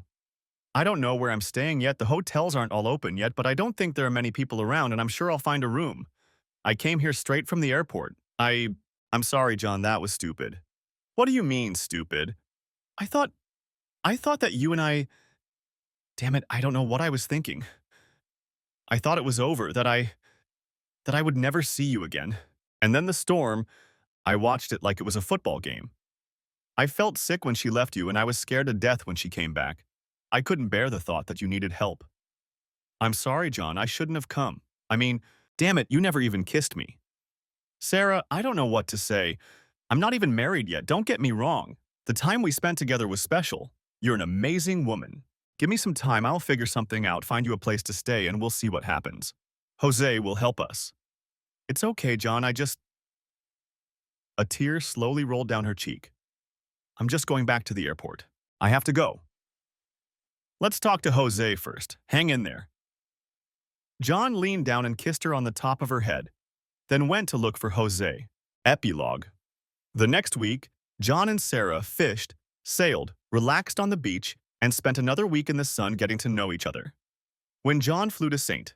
Louis, they flew to the mainland together, and over the next few months, they talked on the phone frequently. John rented a house on the island and set up an office there. He arranged with Bob that he would return to the office for a few days each month to visit clients in Nassau and do design work via the internet. Bob promoted John to shareholder, and they opened an office where they worked on projects on the islands with 5 engineers and support staff. Maggie agreed to the terms of the divorce. She kept the house where the boys grew up, and the liquid assets were divided equally. Maggie sued the law firm for harassment, and Pump, as she now called him, was fired. He struggled to find new work and soon left the area. His lawsuit against John was quickly dismissed. John received compensation from the firm, but set the money aside for the grandchildren he hoped to have soon. Sarah and Maggie met on a sunny day when Sid, Kristen, Jim, and Courtney came to visit. John stood on the porch of his rented bungalow, his first grandchild sitting on his lap in an old but sturdy rocking chair. Maggie stood at the foot of the porch and watched John play with the child. John, I thought we were going to do this together. God, I'm so sorry, but it really didn't mean anything to me. Maggie, it meant a lot to me. It meant that everything we had together meant nothing to you.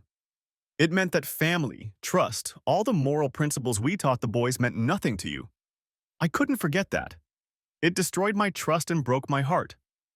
I had to leave or die. It was that simple. Hi, kid, Sarah said, coming out the door with a tray holding iced tea for John and a soft drink for the child. She paused, looked at Maggie, turned to John, then back to Maggie and said, Hi, you're as beautiful as John said. I'm Sarah. Maggie's shoulders slumped and a tear rolled down her cheek. I hope we can be friends. Sarah held out her hand to shake hers. Hi, Sarah. I hope so too. Take care of him. He deserves it. You're a very lucky woman. The end. Thanks for watching. I hope you enjoyed it, so subscribe to my channel and watch the next video.